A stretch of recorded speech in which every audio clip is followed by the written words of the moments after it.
Are you ready to learn the truth about medieval conflicts on the coasts of continental Europe? For centuries, researchers believed that huge land armies consisting of thousands of heavily armored infantrymen were the main decision-makers. In reality, however, the real threat came from the water in the form of tiny mobile units on small wooden ships. Watch the video to the end to learn how asymmetric warfare allowed a handful of experienced sailors to completely paralyze the economies of huge states. What if everything you've been taught is outdated? Scandinavian craftsmen created a vessel capable of cutting through ocean waves and gliding through shallow river waters with equal confidence.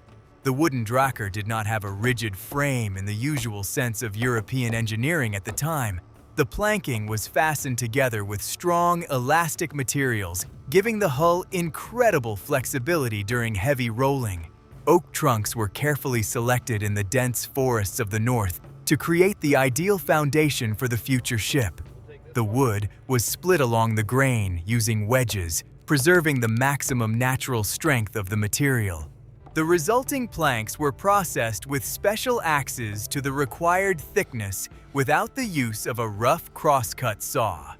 This laborious process ensured that the wooden planking would withstand enormous stresses during long voyages. The basis of the structure was a massive keel, skillfully carved from a single piece of first-class oak. It had a complex inverted T-shape, which gave the ship incredible stability on the open ocean.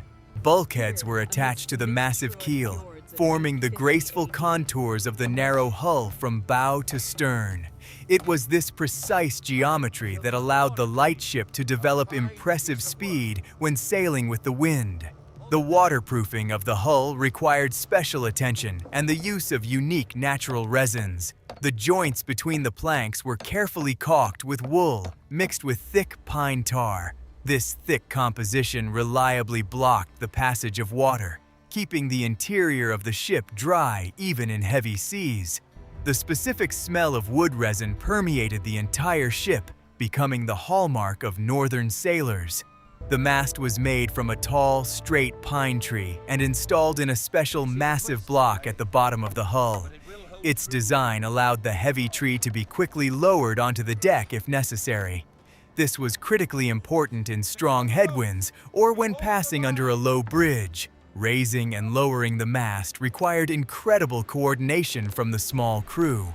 The huge square sail was woven from thick wool and dyed in bright, contrasting colors. The fabric was generously impregnated with animal fat to protect it from getting wet and heavy during prolonged rains. The striped dome of the sail caught the slightest gusts of wind, turning the natural elements into a driving force. Proper rigging allowed the ship to sail confidently even at an acute angle to the oncoming airflow. The steering oar was attached to the starboard side at the stern, providing excellent maneuverability. It was shaped like a wide feather and was controlled by a short transverse lever that required considerable physical strength. The helmsman felt the slightest changes in the water flow, instantly correcting the course of the wooden vessel. The sensitivity of this control system surpassed many later analogs of stern rudders. The ship's unique shallow draft became its main advantage over heavy European ships. The draer needed only about 1 meter of depth to glide smoothly across the water. This meant that the crew could approach almost any shallow beach without having to look for an equipped harbor.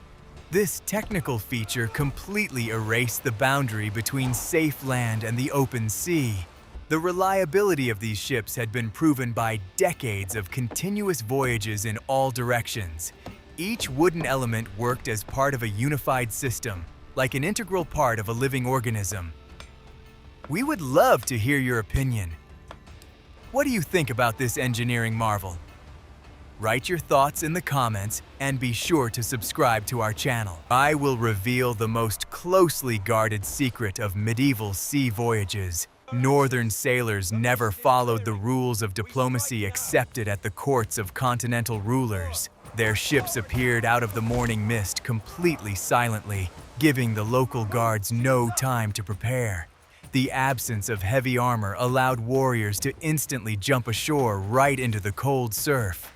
The element of surprise was the main tactical advantage of these small detachments. No one sent messengers with declarations of war or lined up regiments in neat rows on open fields. The attack began the moment the bow of the ship crashed into the sand with a characteristic crunch. Local residents often realized they were in the epicenter of a raid only when the attackers were already entering the settlement. The speed of the landing amazed contemporaries who were accustomed to the slow maneuvers of regular infantry. A team of 60 men left the deck in a matter of seconds, immediately spreading out across the terrain. Each participant in the expedition knew his task and direction of movement in advance without additional orders from the commander. This incredible coordination was developed over many months of sailing together in the confined space of the ship.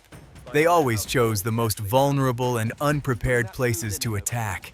Rich trade fairs, open warehouses, or isolated abbeys were ideal targets for a quick raid.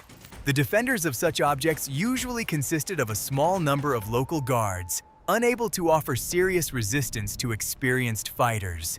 The attackers took the most valuable resources long before anyone had time to organize a decent counterattack. The use of weather conditions played a huge role in planning these lightning-fast operations. Thick fog, heavy rain, or low clouds served as natural camouflage for approaching ships. European lookouts were physically unable to see the low silhouettes of ships against the backdrop of dark, stormy water. Nature itself became a reliable ally for those who knew how to use its whims correctly. The absence of cumbersome convoys made the Northerners incredibly mobile on any rough terrain. They took only light but expensive items such as silver, fabrics, and high-quality craft tools. All the loot was quickly transferred to ships, which were always ready to set sail. This shuttle logistics allowed them to complete the operation and leave the coast before any reinforcements arrived. They never stayed in one place longer than was necessary to complete the task. The concept of holding captured territory or building permanent fortifications was completely foreign to them in the early stages. As soon as the holds were filled with valuable resources, the crew immediately returned to their oars and moved to a safe distance. Pursuers often arrived at the scene when all that remained of the attackers was a sail melting into the horizon. The warning system of the continental kingdoms proved completely useless against such swift tactics. Signal fires were lit too late when the operation was already in full swing. Messengers did not have time to cover the distance to the nearest garrison before the raid was completely over. The entire military machine of the great states was stalled in the face of a tiny but perfectly coordinated detachment. This approach completely destroyed the familiar worldview of European feudal lords. They were accustomed to waging positional wars, besieging the impregnable stone strongholds of their neighbors for years. Sudden attacks from the sea demonstrated that heavy cavalry and high castles did not guarantee complete safety. Do you agree with this? Please tell us what you think about such tactics of surprise, because every opinion is valuable. In the next chapter, you will learn why the long coastline became the main curse of medieval states. The secret passed down from generation to generation lies in understanding the geography of old Europe. It is believed that high stone walls guaranteed absolute safety for settlements in that distant era. In practice, however, the coastline of any country stretched for hundreds of kilometers of vulnerable points. It was impossible to build a powerful fortress near every fishing village or small trading port. The sea, which for centuries had been a source of food and a convenient transport route, suddenly turned into a hostile border. Hundreds of rivers flowing into the ocean became wide-open gates right into the heart of the continent. Drakkers easily entered freshwater arteries, sailing upstream deep into continental lands. Thus, even cities far from the seacoast were threatened. European rulers were faced with the insurmountable logistical challenge of defending their water borders. Building a continuous line of defense along the entire coastline would have required incredible financial costs. The construction of even a single watchtower took months of hard work by craftsmen and masons. The treasury was emptying, but huge sections of the coast remained completely open to enemy landings. Local residents, accustomed to a peaceful life by the water, found themselves completely defenseless against the new threat. Their settlements had historically been built as close to the water as possible for the convenience of fishing and trade. The wooden houses had no defensive structures except for a few fences to keep out wild forest animals. When a threat appeared, the only thing people could do was abandon their property and flee into the dense forests. Attempts to organize local militias to defend the coast often ended in crushing failure. Peasants armed with simple pitchforks and axes for chopping wood could not resist organized troops. Their lack of professional military training made them easy targets for those who had dedicated their lives to sea voyages. The entire burden of defense fell on the shoulders of a small number of professional guards. The wide river mouths did not allow the fairway to be effectively blocked with heavy iron chains. Even if the chain was successfully stretched across, the light Scandinavian ships simply pulled it ashore. The crew dragged the wooden ships overland around the obstacle using round logs. This incredible physical endurance made any stationary barriers virtually useless. The lack of a developed network of good roads along the coast made it even harder to move defenders around. Forest trails quickly turned into impassable swamps after the first heavy rain. Troops got stuck in the mud, wasting precious time covering short distances between settlements. The attackers, on the other hand, moved freely across the water, using it as an ideal transport route. As a result, entire coastal regions gradually sank into a state of permanent crisis. Local artisans left their homes, moving closer to fortified inland cities. Fertile land near rivers was abandoned, as peasants were afraid to go out into the open fields. The economies of vast areas fell into complete decline due to the constant expectation of another sudden raid. The vulnerability of the geographical location became a factor that could not be remedied by any royal decrees. Nature itself created ideal conditions for those who came from the sea in search of foreign resources. Like this video if you are also struck by the scale of the vulnerability of medieval infrastructure. Are you ready for the shocking truth about the sluggish armies of continental Europe? Traditional commanders of the time thought exclusively in terms of long sieges and large-scale battles. It took weeks to assemble a regular army, requiring enormous organizational efforts to deliver provisions. By the time mounted couriers delivered the mobilization order, the attackers had already completed their swift raid. The structure of the feudal army was extremely cumbersome and dependent on a complex system of vassal obligations. The king had to send letters to the barons, who gathered their knights, and the knights summoned the infantry.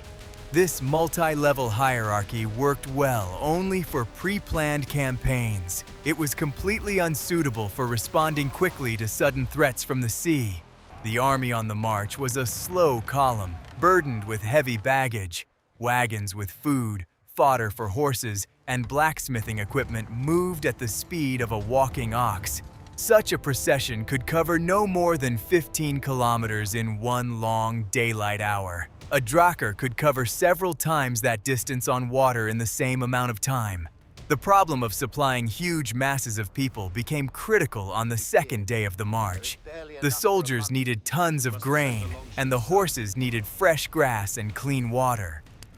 The army quickly depleted the resources of the territories through which it passed. In their attempts to catch up with the elusive enemy, the troops often caused more damage to their own lands than the attackers themselves. The heavy armor and massive weapons of European warriors also worked against them in pursuit. A knight clad in iron was invincible in direct combat on hard, flat ground. However, in dense coastal forests or on sticky riverbanks, This weight became a fatal obstacle. Horses broke their legs in the quagmire, and infantrymen quickly lost strength due to their heavy uniforms. The lack of accurate intelligence turned the pursuit into a pointless wandering along the coast. Commanders received reports of attacks that were outdated by the time they arrived on the scene. The army rushed between ravaged settlements, unable to predict the enemy's next target. It was like trying to catch a shadow with a heavy knight's lance. Even if the Europeans managed to spot the Scandinavian ships, it was almost impossible to engage them in battle. The crew simply pushed off from the shore with oars and sailed to a safe distance. The heavily armed defenders could only watch helplessly from the shore as the ships sailed away. The enormous power of the Royal Army was shattered by the simple impossibility of reaching the enemy. This constant game of cat and mouse greatly demoralized the Continental soldiers and officers. They felt completely useless, despite their overwhelming numerical superiority. Do you think it would have been possible to speed up the gathering of such troops in those harsh times? In the next chapter, you will learn how rumors and panic became a more powerful weapon than steel blades. Fear of an unknown enemy always preceded the wooden ships with striped sails themselves. People began to panic long before the first silhouettes of enemy masts appeared on the horizon. Anxious anticipation of disaster penetrated every home and poisoned the peaceful life of the settlements. Eyewitnesses exaggerated the number of attackers, turning 60 men into a horde of thousands with overwhelming force. A small group of warriors seemed like an entire army of darkness to the frightened locals. No one could objectively assess and perceive the real threat anymore. The stories of the refugees were constantly embellished with new fictional details, depriving the defenders of confidence in their own strength and safety. Each retold story became increasingly gloomy and frightening for impressionable listeners. People listened to these stories with horror, finally losing faith in salvation. Panic paralyzed the will of the local residents even before the first characteristic silhouettes appeared on the sea horizon. The men gave up, losing all desire to take up arms to defend the coast. Deep fear paralyzed their movements and deprived them of the ability to think clearly at a critical moment. Rumors spread across the continent like wildfire, distorting the real scale of what was happening. Unverified information was passed from mouth to mouth, becoming more and more gruesome with every step. In cramped taverns and noisy market squares, people whispered incessantly about the coming disaster. They spoke seriously about the incredible growth and superhuman strength of these fierce northern warriors. In the inflamed imagination of the common people, the attackers turned into real monsters, knowing no mercy. It was now absolutely impossible to dissuade the frightened crowd and restore calm. The decorative elements of the design worked perfectly as a powerful psychological weapon, suppressing the will to organize resistance. No one wanted to engage in bloody combat with demons emerging from the cold sea waters. The visual image of cruel and invincible sailors was created very carefully and purposefully. It was shaped not only by their actual actions, but also by all this gloomy external trappings. Every carved detail of the warship was designed to inspire awe and an insurmountable inner fear. The attack began long before the first warrior jumped onto the sandy shore. The absence of clear demands or political ultimatums on the part of the attackers only served to increase the general panic. It was simply impossible to negotiate with these enemies in the usual human language. Usually, local rulers could easily buy their way out with tribute or conclude a peace treaty with understandable terms. Here, however, all the old laws of war completely ceased to work and lost their meaning. The enemy ignored attempts at negotiation and left no written messages. The silent threat frightened people much more than loud political statements. Such fatalistic interpretations of events completely deprived ordinary people of any hope of successfully defending their homes by force of arms. They ceased to believe in the very possibility of putting up a decent fight against the invading marauders. If this was the righteous wrath of the heavens, then any resistance seemed completely pointless. The belief in the absolute invincibility of the invaders from the north very quickly became a self-fulfilling prophecy. Believing in their inevitable doom, people meekly surrendered their lands to be ravaged. All that remained for the enemy was to come and take what no one was defending anymore. The devastating domino effect instantly took hold in the economy due to the mere fear of a possible attack. Even where there was not a single ship, a severe social crisis began. Frightened peasants hastily abandoned their fertile fields even before the long-awaited harvest. They fled in terror, seeking refuge behind the high walls of distant stone castles. The abandoned land ceased to feed the country, which inevitably led to widespread famine.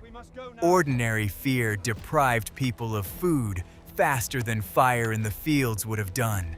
Wealthy merchants also succumbed to the general panic and hid their expensive goods in deep cellars. They categorically refused to go to traditional fairs and trade openly in city squares. Commercial life came to a standstill, depriving settlements of their usual noise and influx of fresh money. The state apparatus was seriously disrupted, not by direct physical destruction or military losses. The authorities lost power solely because of the complete halt of simple, everyday social processes. Life in the kingdom simply stopped, completely paralyzed by invisible terror. In the end, it was pure animal fear that proved to be the most effective ally of the handful of people on the wooden ship. This invisible helper literally did more than half of all the dirty work on shore for them. It forced huge and once rich regions to surrender meekly without any real armed resistance. It was easier for intimidated people to give up all their savings than to try to fight back. The psychological war was won by the attackers before the first sword was even swung. Intimidation yielded much greater results than any open military campaign. What would happen if no one knew about this secret of medieval commerce? Trade in those harsh times was a very fragile and incredibly sensitive system of connections. Just one successful raid on a major transshipment point could have truly catastrophic consequences. It could instantly and completely paralyze trade in an entire vast and wealthy region. Commercial life would come to a standstill in an instant, as if someone had cut an invisible artery. Frightened merchants immediately and categorically refused to take their valuable ships out of protected harbors. They reasonably and quite sensibly feared losing all their expensive goods forever. The risk was too great to gamble with their entire lives and the well-being of their families. Warehouses in cities were rapidly emptying, and markets were deprived of their usual flow of fabrics, spices, and handicrafts. No amount of persuasion or promises of high profits could convince the captains to venture out into open waters. Safety became more important to everyone than any potential commercial gains. Urban artisans were also left idle, as they lacked the necessary raw materials for their work. Prices for basic and simple goods skyrocketed in the first days after rumors of an attack began to spread. Buying a piece of ordinary meat or a sack of grain became an unaffordable luxury for the poor. The severe economic crisis hit the city much faster than the royal troops could come to its aid. The defenders arrived at the walls when the city treasury was already completely empty. Customs duties always accounted for the lion's share of any state treasury's income. With the cessation of river trade, these important financial revenues fell rapidly to zero. Without hard cash in their coffers, powerful rulers were deprived of the means to pay mercenaries and maintain the administrative apparatus. They had no way to pay for the services of the army, which was supposed to protect these very trade routes. Financial starvation paralyzed the actions of the supreme authority faster than the enemy's swords. Left without regular financial inflows, the central royal power weakened catastrophically before our eyes. it began to rapidly lose its tight control over the most remote and independent provinces. Local lords sensed the weakness of their suzerain and ceased to obey his strict decrees. Cautious investors categorically refused to finance new expeditions if fast drakkers could be encountered along the way. The fear of losing their investments forever outweighed any desire for huge commercial gains and quick profits. Because of this, entire ancient merchant guilds quickly went bankrupt and were ruined forever. They were simply unable to provide reliable armed security for their heavy trade caravans. Long-standing trading empires collapsed like houses of cards from a single breath of sea wind. Experienced and cunning attackers always understood this critical economic vulnerability of coastal settlements. They skillfully and actively used this knowledge to exert brutal pressure on weak local authorities. Often, they did not even need to engage in heavy combat or risk their lives in a bloody assault. Sometimes it was enough for them to quietly block the only exit from the harbor, to force the city to pay a generous ransom.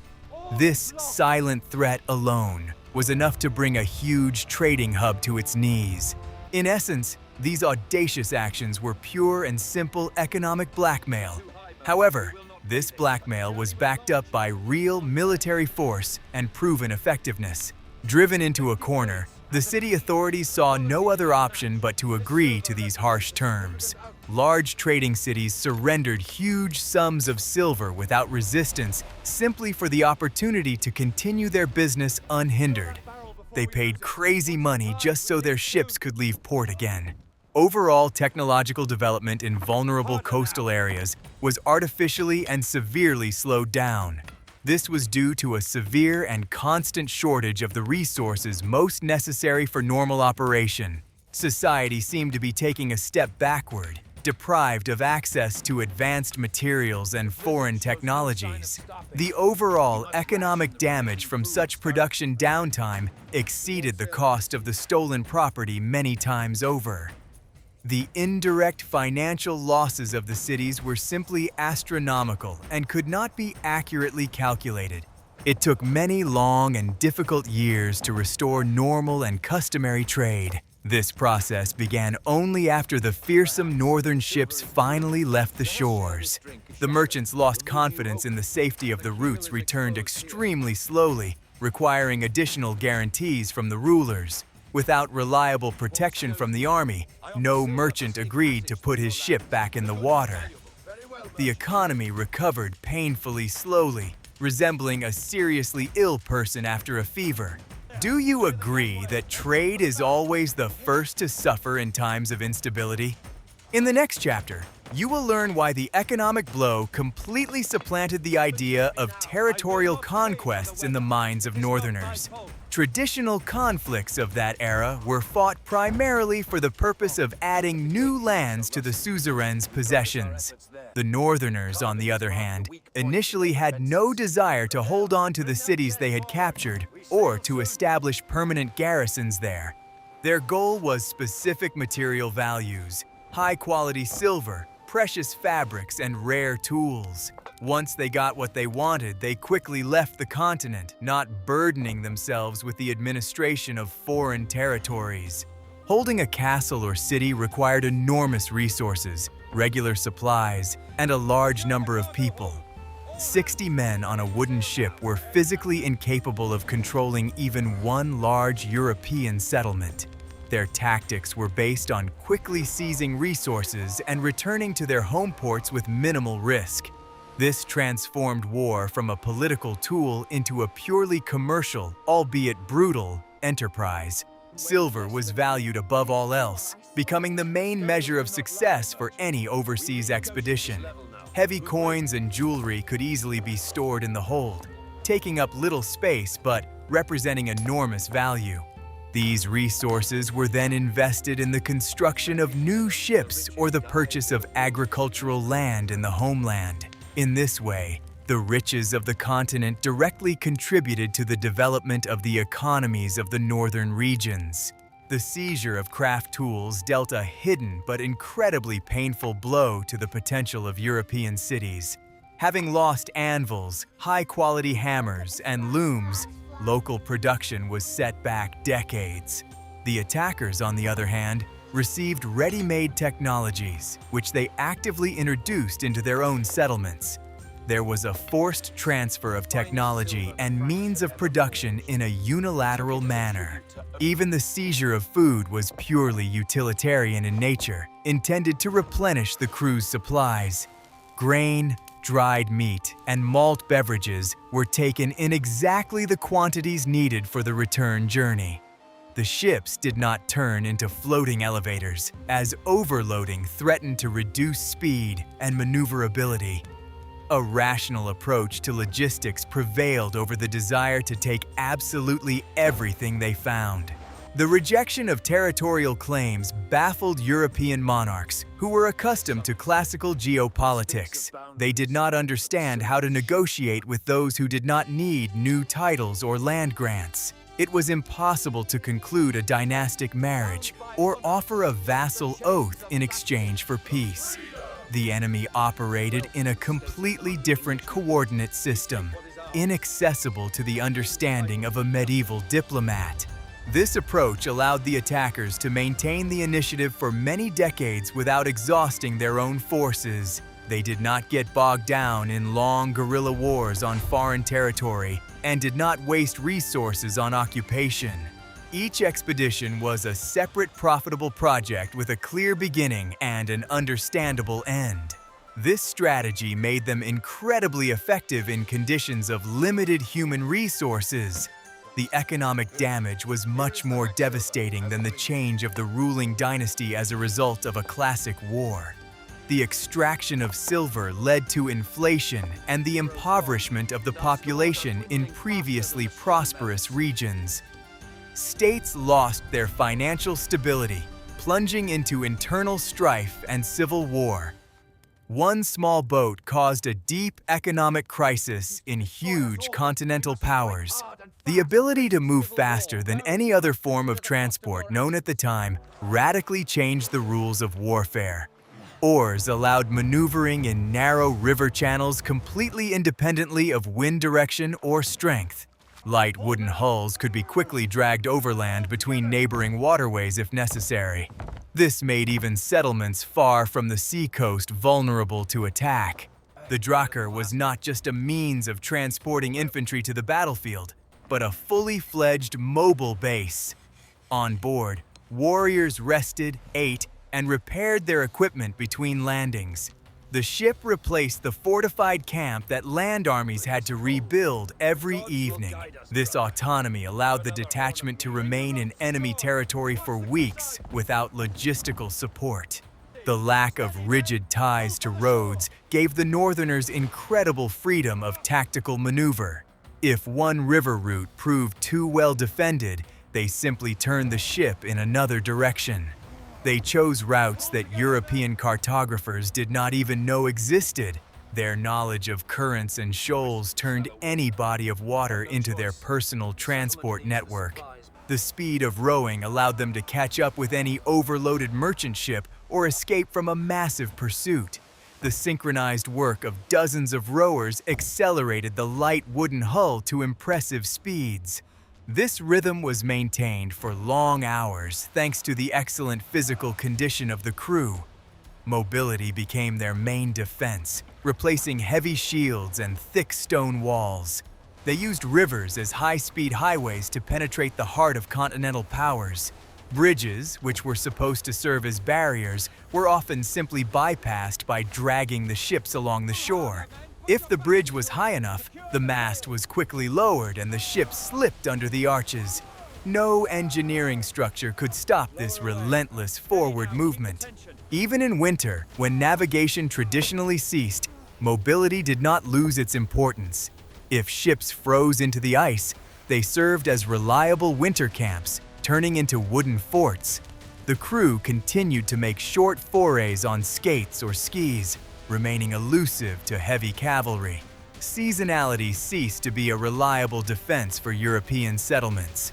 The transfer of forces between different regions of Europe took a minimum amount of time. A detachment spotted today off the coast of one kingdom could appear at the borders of a completely different one a week later.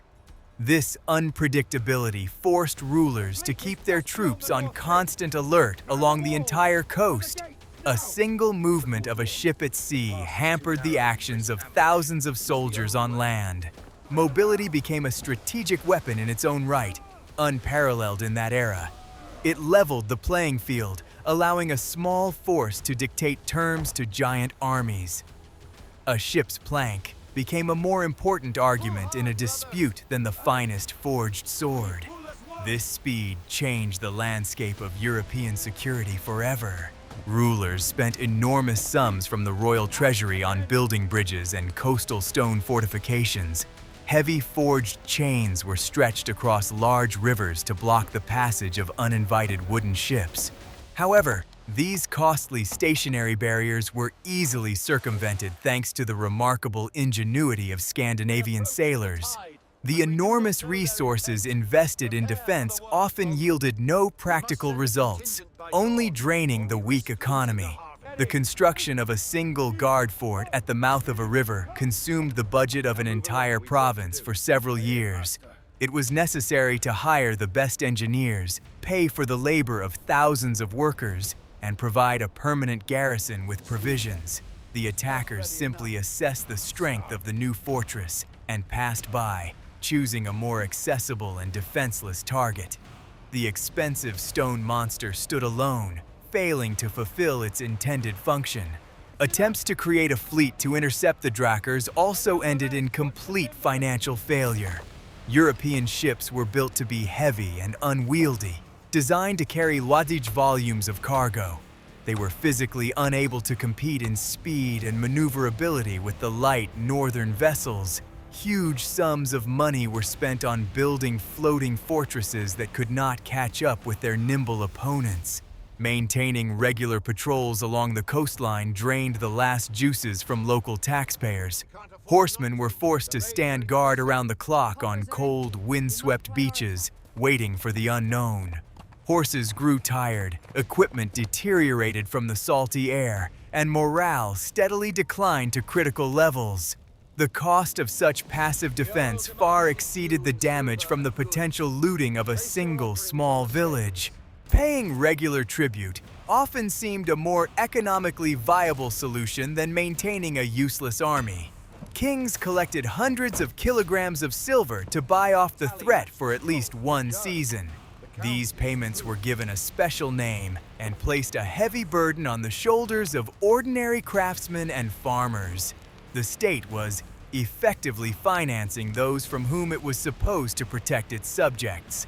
The engineering solutions of the time simply could not keep up with the mobility and ingenuity of the Northerners. The installation of underwater stakes to pierce the bottoms of ships only led to ships carefully avoiding dangerous areas.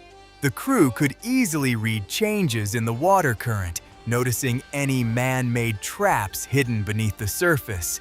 Artificial barriers became more of an obstacle for local fishermen than for experienced navigators. The lack of a unified coordination system between the fragmented feudal principalities made defense sporadic.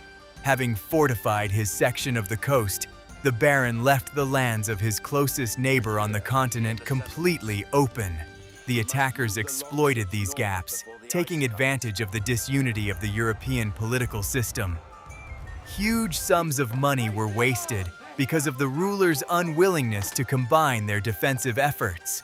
The entire system of classical medieval fortification proved powerless against the concept of mobile raids.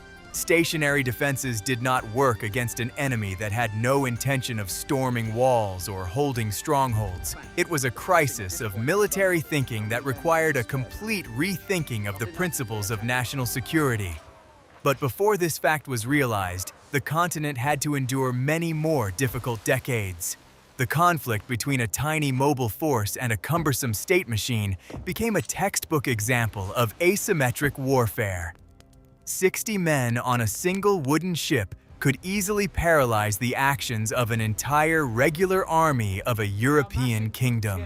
They chose the perfect time and place to strike, leaving the initiative solely in their calloused hands. This strategy proved incredibly effective for several long centuries in a row. The asymmetry was evident not only in the number of participants, but also in the approach to assessing the effectiveness of the operation. For the royal army, victory was considered to be the complete destruction of the enemy in a general battle in the open field. For the draer crew, victory was considered to be a full hold of resources and a safe return to their home harbor without losses. Different goals dictated completely different methods of conducting this protracted confrontation on the continent. States spent irreplaceable resources on maintaining complex infrastructure, which the Northerners destroyed at minimal cost. A wooden barn with a year's supply of grain could be set on fire with a single spark in a matter of seconds. Rebuilding that same barn required the labor of dozens of people over many long autumn weeks. The difference in the cost of attack and defense was enormous, playing exclusively into the hands of the attacking side. The flexibility of a small detachment always surpassed the cumbersome instructions of regular military units. If the initial plan failed, the team instantly reorganized, adapting to new circumstances on the fly. Officers, on the other hand, had to coordinate any changes with higher command, losing precious time. In asymmetric warfare, it is not the one who strikes harder who wins, but the one who thinks faster. The use of technology was also markedly asymmetrical in favor of the northern sailors. Their main technical achievement was the ship itself, the ideal tool for the specific task of transporting goods and people. The Europeans relied on heavy knightly armor, which became a deadly trap on deck or in the swamp. Technological superiority in one area was completely offset by the skillful use of the terrain. This historical experience showed that numerical superiority is no guarantee of security for a huge developed state. A small but highly motivated and mobile group is capable of dictating its will to entire regions with thousands of inhabitants. Speed, surprise, and unconventional thinking proved stronger than the traditional principles of linear confrontation between armies. This truth was paid for dearly with empty markets and destroyed trade routes. The cultural and economic landscape of Europe was forever changed by the impact of these small detachments. They forced monarchs to rethink their attitudes toward their navies, fortifications, and systems for alerting their citizens. The asymmetric threat became a catalyst for the development of new forms of social organization and governance within states.